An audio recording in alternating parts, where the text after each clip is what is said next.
কালকে সকালে হবে ডিমের ঝোল। তো আজকেই আমি ডিমের ঝোলটা করে রাখছি, যেহেতু সকালে করতে দেরি হয়ে যায় তাই। তো এখানে তাই জন্য ডিম সিদ্ধ করতে দিয়ে দিয়েছি, ডিমটা সিদ্ধ হবে। আর এখানে আমি বাকি এদিকে আমি কেটে নিয়েছি পেঁয়াজ, আলু, লবণ নিয়েছি, ধনে গুঁড়ো, জিরে গুঁড়ো, হলুদ গুঁড়ো। আর এখানে নিয়েছি, এই মিক্সিতে বাটিনি, আজকে আমি এই শিলে থেতো করে নিয়েছি। এটা মিক্স আদা, রসুন আর একটা লঙ্কা নিয়েছি, কাঁচা লঙ্কা, একটু ঝালের জন্য। তো চলো এবার আমি রান্নাটা শুরু করব। তার জন্য আমি এখানে কড়াইতে তেল দিয়ে দিয়েছি, তেলটা একটু গরম হয়ে উঠেছে। এবার এর মধ্যে দিয়ে দেবো একটু লবণ আর একটু হলুদ, একটু মিশিয়ে নেব। এবার আমি এর মধ্যে এই যে কেটে রাখা যে আলুগুলো নিয়েছি এগুলো দিয়ে দেবো। আলুগুলো দিয়ে দিলাম। এবার আলুগুলোকে ভেজে নেব, যেহেতু ডিমের ঝোল বানাবো তাই আলুগুলোকে আগেই ভেজে নেব। ডিমটা সিদ্ধ হতে হতে আমি আলুগুলোকে ভেজে নিচ্ছি, ডিমটা সিদ্ধ হতে একটু টাইম লাগবে তাই। আলু ভেজে তুলে নিয়েছি। এবার এই তেলের মধ্যেই আমি এই যে সিদ্ধ করা ডিমগুলো ছাড়িয়ে নিয়েছি ঠান্ডা করে, এবার এগুলো এর মধ্যে দিয়ে দেবো। ডিমগুলো আমি এর মধ্যে দিয়ে দিয়েছি। এগুলো একটু আস্তে আস্তে করে ভেজে নিতে হবে যাতে ভেঙে না যায়। আর নুন আর হলুদ আর দেবো না, কারণ আগের থেকেই দেওয়া ছিল তাই। আর এগুলোকে হালকা করে একটু হালকা লালচে করে ভেজে নেব। অনেকে সিদ্ধ করেও করে, বাট আমার একটু ডিমগুলো একটু হালকা লালচে করে ভেজে নেবে, খেতে ভালো লাগে। দেখতেই পাচ্ছ ডিমগুলো লালচে লালচে করে ভাজা হয়ে গেছে। এর বেশি ভাজবো না, ভাল লাগবে না, তাহলে শক্ত হয়ে যায়। তো আমি এভাবেই তুলে নেবো এগুলোকে। এবার গ্রেভিটা তৈরি করার জন্য প্রথমে আমি ফোড়নে দিয়ে দেবো এখানে জিরে আর তেজপাতা। হালকা কিছুক্ষণ নাড়াচাড়া করলে জিরেটার একটুখানি ফ্রাই হবে আর একটু হালকা গন্ধ ছাড়বে, জিরের একটা সুন্দর গন্ধ আসে। এর মধ্যে দেব সামান্য একটু চিনি, এতে টেস্টটা ব্যালেন্স হয় আর ডিমের ঝোলের কালারটাও বেশ সুন্দর আসবে। আর যে পেঁয়াজটা রেখেছিলাম কুচি করে, পেঁয়াজগুলো দিয়ে দেবো।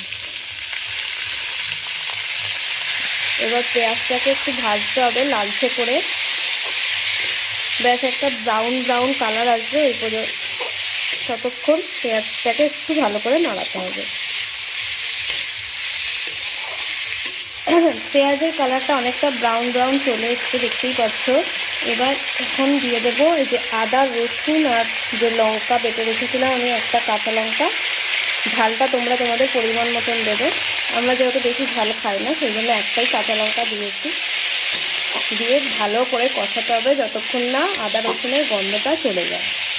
পেঁয়াজটা মজে উঠেছে, এবার আমি এর মধ্যে দিয়ে দেব স্বাদ মতন লবণ, পরিমাণ মতন দেব একটু হলুদ গুঁড়ো, 1 চামচ ছোট চামচের ধনে গুঁড়ো, আর দেব 1 চামচ জিরে গুঁড়ো। আর রঙের জন্য দেব সামান্য লাল মরিচ, এটা রঙের জন্য, ঝাল না। সব মশলাগুলো দিয়ে এর মধ্যে দেব সামান্য একটু জল।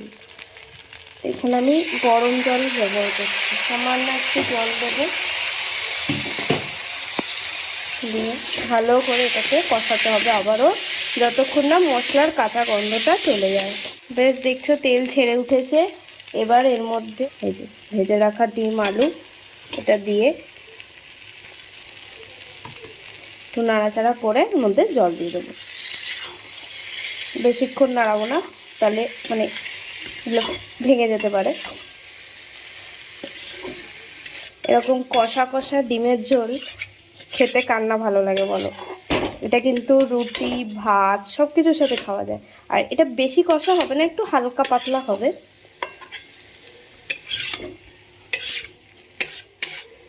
এবার আমি এর মধ্যে উষ্ণ গরম জল দেব, এতে কিন্তু ঝোলের স্বাদটা বেশি ভালো হয়। দিয়ে এই আলুগুলোকে একটু সিদ্ধ হতে দেব। এবার এর মধ্যে এই যে জলটা দিয়ে দিলাম। তোমরা যে যতটা ঝোল রাখতে চাইবে সেই হিসাবে জল দেবে।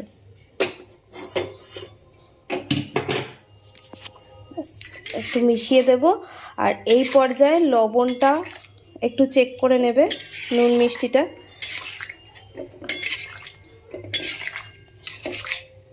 আর ওপর থেকে একটু কটা কাঁচা লঙ্কা দিয়ে দিচ্ছি।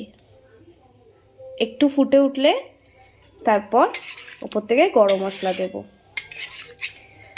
একটু ফুটতে দেবো এটাকে আমি এবার। ঝোলটা ফুটে উঠেছে, এই পর্যায়ে আমি একটু দিয়ে দেবো গন্ধের জন্য গরম মশলা। এই গরম মশলা দিলে কিন্তু গন্ধটা বেশ একটা সুন্দর আসে ডিমের ঝোলে। ব্যাস, মোটামুটি আমার ডিমের ঝোল রেডি। এই কড়াইশুঁটিটা দিতে ভুলে গেছিলাম, তো সেই কারণে একটু আলাদা করেই সিদ্ধ করে আমি এটাকে দিয়ে দিচ্ছি এর মধ্যে। যেহেতু শীতকাল, এখন এইরকম কড়াইশুঁটি দিলে বেশ সব রান্না একটু ভালোই লাগে, আর দেখতেও ভালো হয় আর খেতেও বেশ ভালো লাগে। তো সেই কারণে আমি ডিমের ঝোলেও দিই, আমার মোটামুটি সব রান্নাতেই দিই। সেদিনকে ম্যাগি করলাম, ম্যাগিতেও দিয়েছি। তো ব্যাস, পাতলা করেই করেছি, ঝোল করেছি, কষা করিনি। তো এটা গরম ভাতে অসাধারণ লাগবে। এটা কালকের জন্যই বানালাম, আজকে রাত্রে বানিয়ে রাখলাম। তো অবশ্যই আমাকে কমেন্টে জানিও আমার রেসিপিটা তোমাদের কেমন লাগলো, আর তোমরা বাড়িতে কে কে এইভাবে ট্রাই করো অবশ্যই জানিও। আর রেসিপিটা ভালো লাগলে একটা কমেন্ট করে যেও। টাটা, সবাই ভালো থেকো, সুস্থ থেকো। আবার নতুন কোনো রেসিপি নিয়ে খুব তাড়াতাড়ি চলে আসবো। টাটা।